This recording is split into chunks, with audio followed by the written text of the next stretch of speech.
6 महीने की सज़ा हुई थी। कन्विक्शन के बाद इसको कुछ टाइम दिया गया था सरेंडर के लिए। उसी के दौरान ये वहाँ से दुबई चला गया, दुबई से फिर इंडिया आ गया ये। और इसकी जो इंटेरोगेशन है उसमें ये सामने आया कि एक बहुत बड़ा ड्रग रैकेट था जिसका ये पार्ट था। ड्रग रैकेट जो है वो एक एनक्रोचैट मोबाइल्स एक होते हैं वो यूज़ करते थे, जिसमें इनका कम्युनिकेशन आपस में बिल्कुल सिक्योर रहता है, इनक्रिप्टेड कम्युनिकेशन रहता है। और इसकी जो बैकग्राउंड है कि ये बटाला एरिया का रहने वाला है, यहाँ पंजाब का। और इसके पेरेंट्स जो है, फादर है 1988 में जर्मनी चले गए थे, ये 2002 में जर्मनी गया था। वहाँ से जब कन्विक्शन हुई उसके बाद यहाँ आके इसकी जो एक्टिविटीज़ थी अभी इंटरनेशनल, क्योंकि ये बहुत बड़े इंटरनेशनल ड्रग रैकेट का पार्ट है, यहाँ पे भी ये कोशिश कर रहा था इसी तरह का एक नेटवर्क इस्टेब्लिश करने का। तो मोगा पुलिस ने एक एफआईआर दर्ज की थी जिसमें 1 केजी जो हेरोइन है उसमें रिकवर हुई थी। 2 अक्यूज अरेस्ट हुए थे। उसी केस में एक मनदीप सिंह नाम के शख्स की इन्वॉल्वमेंट आई थी जो यूएसए का रहने वाला है। और मनदीप सिंह और सिमरनजोत सिंह संधू जो टच में थे, और ही वॉज ट्राइंग कि यहाँ पे भी कुछ परचेजर्स उनको आइडेंटिफाई करके यहाँ पे नेटवर्क इस्टेब्लिश किया जाए। तो बहुत बड़ी अचीवमेंट है मोगा पुलिस की, पंजाब पुलिस की, in collaboration with central agencies.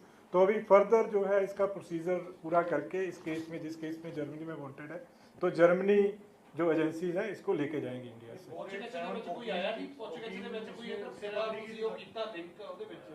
ਜਿਵੇਂ ਹੁਣ ਵੱਡਾ ਮਾਫੀਆ ਦੇ ਨਾਲ ਉੱਥੇ ਵੀ ਜੁੜਿਆ ਸੀਗਾ, ਪੰਜਾਬ ਦੇ ਵਿੱਚ ਕੋਈ ਇਹਦੇ ਲਿੰਕ ਚ ਆਏ ਇੰਡੀਆ ਦੇ ਵਿੱਚ? ਉਹ ਇਹਦਾ ਦੇਖੋ ਇਹਦੀ ਅਰੈਸਟ ਪੈ ਗਈ ਹੈ ਹੁਣ ਇਸ ਕੇਸ ਦੇ ਵਿੱਚ। ਉਹਦੇ 'ਚ ਹੁਣ ਪੁੱਛਗਿੱਛ ਚੱਲ ਰਹੀ ਹੈ। ਜਿਸ ਤਰ੍ਹਾਂ ਮੈਂ ਦੱਸਿਆ ਮਨਦੀਪ ਸਿੰਘ ਦੇ ਨਾਲ ਇਹਦੀ ਕੁਛ ਜਿਹੜੇ ਆ ਉਹ ਇਨਵੋਲਵਮੈਂਟ ਨਜ਼ਰ ਆਈ ਹੈ ਪ੍ਰੀਲਿਮਿਨਰੀ ਤੌਰ ਦੇ ਉੱਤੇ। ਫਰਦਰ ਇਨਵੈਸਟੀਗੇਸ਼ਨ ਹੋਏਗੀ, ਹੋਰ ਵੀ ਪਤਾ ਲੱਗੇਗਾ, ਕਿਉਂਕਿ ਇਹ ਇੱਕ ਜਿਸ ਤਰ੍ਹਾਂ ਦਾ ਉੱਥੇ ਨੈਟਵਰਕ ਸੀਗਾ ਉਹ ਬੜਾ ਵੱਡਾ ਨੈਟਵਰਕ ਸੀਗਾ ਜਿਹਦੇ ਵਿੱਚ ਬਹੁਤ ਸਾਰੇ ਬੰਦੇ ਇਨਵੋਲਵ ਸੀਗੇ। ਬਹੁਤ ਵਾਰੀ ਇਹ ਬੇਸਿਕਲੀ ਪਹਿਲਾਂ ਇਹ ਟੈਕਸੀ ਚਲਾਉਂਦਾ ਸੀ, तो टैक्सी तो फिर हौली हौली ये ट्रांसपोर्टेशन, फिर ड्रग्स की ट्रांसपोर्टेशन करन लग गया, उस नैटवर्क का पार्ट बन गया। सो सिमिलर नैटवर्क जो लगता है जी मंशा सी भी इतने भी इस्टैबलिश किया जाए। 2020 में 487 किलो ये 487 kg कोकीन, हाँ जी कोकीन 487 किलो जर्मनी फड़ी गई थी। फिर 66 किलो मैरिजुआना इसके पास से 487 kg कोकीन और 66 kg मैरिजुआना जर्मनी में पकड़ा गया था। और उस पर एफआईआर जो है under section 29 narcotic drugs act है उनका, उसके तहत इसके खिलाफ केस रजिस्टर था जिसमें इसको कन्विक्शन हुई थी 8 साल। जर्मनी पुलिस को इन्फॉर्म, बिकॉज ये जो पूरा ऑपरेशन है ये पंजाब पुलिस का और सेंट्रल एजेंसीज की, उनकी दोनों की कोऑर्डिनेशन से हुआ है। और जो हमारी सेंट्रल एजेंसीज हैं वो ऑलरेडी एक इसका नेशनल सेंट्रल ब्यूरो होता है हर कंट्री का, एक उसके साथ टच में है। सर ड्रग जो सप्लायर्स होते हैं कि अक्सर नेक्सस देखा गया गैंगस्टर्स के साथ, टेररिस्ट के साथ, क्या कोई ऐसे भी कनेक्शन? नहीं, अभी बहुत प्रिलिमिनरी स्टेज पे है। अभी इसकी कुछ रिमांड लिया जाएगा इसका, और अगर फर्दर कुछ आएगा तो वो ड्यूरिंग इन्वेस्टिगेशन आपसे शेयर किया जाएगा। सर एक नितिन गडकरी ने लेटर लिखी है लॉ एंड ऑर्डर सिचुएशन को लेके, इस पे क्या पंजाब पुलिस एक्शन ले रही है? देखो ਉਹਦੇ ਵਿੱਚ ਸਾਰਾ सीएम साहब के पूरा ध्यान में है। और इस केस में ऑलरेडी जो पूरा इशू है उसके लिए कमेटी ऑलरेडी पंजाब में बनी हुई है जो पूरा इसको सुपरवाइज कर रही है।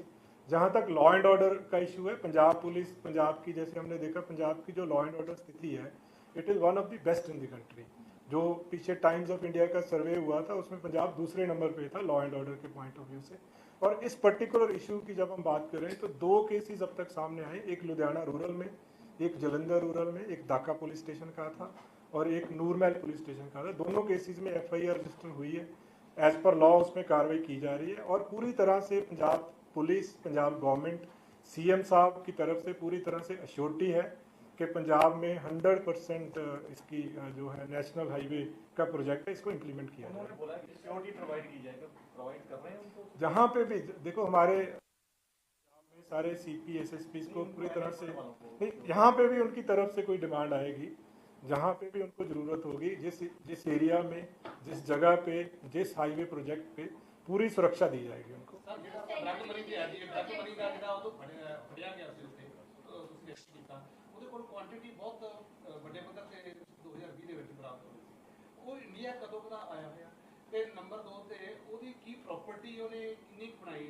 देखो जिहड़ा ड्रग मनी नहीं है, ड्रग बहुत सारे मात्रा वड्डी मात्रा दे विच उहदे कोल ड्रग रिकवर हुई सी, जिहदे विच मैं जिद्दां दस्सिया पहलां कि 487 किलो कोकेन आ और 66 किलो मैरिजुआना है और 10 किलो हशीशा। इंडिया दे विच जो इहदी हुण तक पुछगिछ तो आया कि सितंबर 2023 दे विच आया सीगा ਔਰ ਕਿਉਂਕਿ ਹੋ ਸਕਦਾ ਹੈ ਕੋਈ LOC ਦੀ ਪ੍ਰੋਵੀਜ਼ਨ ਉੱਥੇ ਨਾ ਹੋਵੇ ਤਾਂ ਉੱਥੋਂ ਐਂਟਰ ਕਰ ਗਿਆ ਸੀਗਾ। ਕਾਫੀ ਦੇਰ ਜਦੋਂ ਇਹਨੂੰ ਪਤਾ ਲੱਗਾ ਕਿ ਯੂਰੋਪੀਅਨ ਜਿਹੜੇ ਵਾਰੰਟਸ ਇਹਦੇ ਖਿਲਾਫ ਇਸ਼ੂ ਹੋਏ ਹੋਏ ਆ, ਫਿਰ ਇਹਨੇ ਪਹਿਲਾਂ ਗੋਕੂਵਾਲ ਆਇਆ, ਫਿਰ ਉੱਥੋਂ ਇਹਨੇ ਦੌੜਨਾ ਸ਼ੁਰੂ ਕੀਤਾ। तो करते करते ये करीब आप कह सकते हैं कि 7-8 महीने तो absconding ਸੀਗਾ ਇਸ ਕੇਸ ਦੇ ਵਿੱਚ।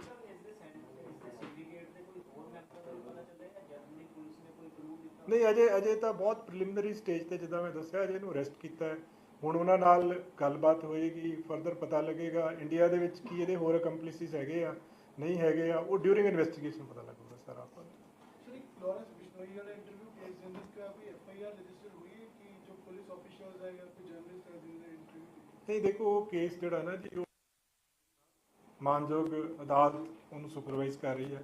ਇਸ ਸਟੇਜ ਤੇ ਟਿੱਪਣੀ ਦੇਣਾ ਵਾਜਬ ਨਹੀਂ ਹੋਊਗਾ ਉਸ ਕੇਸ ਤੇ। ਨਹੀਂ ਇਦਾਂ ਦਾ ਕੋਈ ਮੇਰੇ ਕੋਲ ਇਦਾਂ ਦੀ ਸੂਚਨਾ ਨਹੀਂ ਹੈ। ਨਹੀਂ ਪਤਾ ਨਹੀਂ ਹੈ ਜੀ, ਉਹੀ ਮੈਂ ਕਹਿ ਰਿਹਾ ਨਾ ਜੀ, ਜਿਹੜਾ ਜੋ ਵੀ ਰਿਪੋਰਟ ਹੈ ਨਾ ਉਹ ਮਾਨਯੋਗ ਅਦਾਲਤ ਦੀ ਉਹਦੇ ਚ ਉਹਦੇ ਅਧੀਨ ਹੈਗੀ ਹੈ। पुलिस ने एक्सेप्ट कर ली कि क्या खरड़ के अंदर इंटरव्यू ਨਹੀਂ ਮੈਂ ਉਹੀ ਕਹਿ ਰਿਹਾ, ਇਹਦੇ ਬਾਰੇ ਟਿੱਪਣੀ ਦਿੱਤੀ ਨਹੀਂ ਜਾ ਸਕਦੀ ਜੀ ਜਦੋਂ ਤੱਕ ਦੇਖੋ ਜਿਹੜੀ ਸਿੱਟ ਹੈ ਨਾ ਉਹ ਮਾਨਯੋਗ ਅਦਾਲਤ ਦੇ ਹੁਕਮਾਂ ਤੇ ਬਣੀ ਸੀਗੀ, तो जो भी उधर फर्दर डायरेक्शंस होंगे ਉਹਦੇ ਮੁਤਾਬਕ ਕਾਰਵਾਈ ਕੀਤੀ ਜਾਊਗੀ।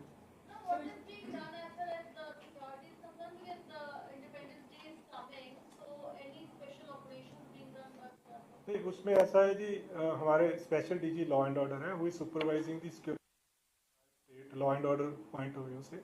तो इसमें हमने सारे जिलों में जितने हमारे डिस्ट्रिक्ट्स हैं, कमिश्नरेट्स हैं, senior officers IG to ADGP rank के जो स्पेशल DG रैंक के ऑफिसर्स हैं, उनको हर ऑफिसर को depending on the size of the district, किसी को बड़ा डिस्ट्रिक्ट दिया गया है, कहीं 2 डिस्ट्रिक्ट दिए गए हैं, तो वो पूरा ऑपरेशंस इसमें इंडिपेंडेंस डे के जो होते हैं, प्री इंडिपेंडेंस डे होते हैं, पोस्ट उसके बाद जो इंडिपेंडेंस होते हैं, तो वो पूरे जो प्री इंडिपेंडेंस डे ऑपरेशंस हैं वो सारे सुपरवाइज किए जा रहे हैं।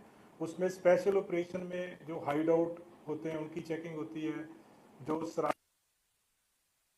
इंस्टॉलेशन सबकी चेकिंग होती है। तो लगातार हमारा एक पूरा डिटेल्ड प्रोग्राम है उसमें, जो पिछले 1 वीक से चल रहा है।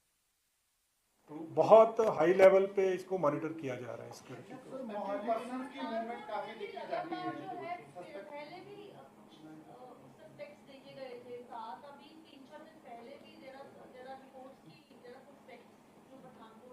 देखो पठानकोट एरिया में जो हमारी टीम है बहुत उसको बहुत बारीकी से हर चीज़ को देख रही है, क्योंकि जो इंसिडेंट्स रिसेंटली हमने देखा जम्मू कश्मीर में हुए हैं, उसके बाद पंजाब पुलिस पूरी तरह से सतर्क है। और बॉर्डर एरिया पूरा ही नहीं, पठानकोट सिर्फ ये नहीं कि पठानकोट, पूरे का पूरा जो बॉर्डर एरिया उसको हमने सुपर सेंसिटिव जोन में रख के उस पर पूरी सतर्कता से हम काम कर रहे हैं। 15 अगस्त को लेके कुछ स्पेशल वही मैं बता रहा था, 15 अगस्त को लेके सारे जिलों पे हमने एक ADGP, special DGP, IG level के ऑफिसर्स को depending on the size of district, किसी को बड़ा डिस्ट्रिक्ट दिया गया है, किसी को छोटा, तो वो वहाँ पे लगातार कुछ ऑफिसर्स कैंप किए हुए हैं वहाँ पे और उसको क्लोजली सुपरवाइज कर रहे हैं। ड्रोन की मूवमेंट को लेकर क्या BSF से कोऑर्डिनेशन है, क्योंकि ऐसा भी लगा कि BSF के अकॉर्डिंग कि दिन में भी ड्रोन की मूवमेंट। देखो ड्रोन्स अभी रिसेंटली जो 2019 में ये स्टार्ट हुए थे, तो रिसेंटली साइटिंग्स हैं, बट हमारा जो बॉर्डर एरिया पे एक हमारी सेकंड लाइन ऑफ डिफेंस है जो पंजाब पुलिस की है, और एक फर्स्ट लाइन ऑफ डिफेंस जो है वो BSF की है। तो पूरा कोऑर्डिनेशन है हमारा BSF के साथ, और इसमें काफ़ी रिकवरीज हमारी हो रही हैं, ड्रोन बेस्ड जो रिकवरीज है। खरड़ के अंदर से गाँव है दो, एक जनपुर और एक मुद्दो, वहाँ पर माइग्रेंट्स पर बैन लगाया जा रहा है कि 9 बजे के बाद बाहर नहीं घूमना है, और एक उन्होंने नौजवान कमेटी। मेरी ऐसा नॉलेज में नहीं है, बट हम तो इतना कह सकते हैं कि पंजाब में पूरी तरह से कानून व्यवस्था को मेंटेन करने के लिए हम वचनबद्ध हैं। किसी को भी कानून व्यवस्था के साथ खेलने की इजाज़त नहीं दी जाएगी। अपनी लेवल पर कमेटी बनाकर माइग्रेंट्स को कर सकते हैं, वो चेक करवा लेंगे। नहीं, मुझे मेरी नॉलेज में ऐसा कोई इशू नहीं है जी। ठीक है जी, थैंक यू।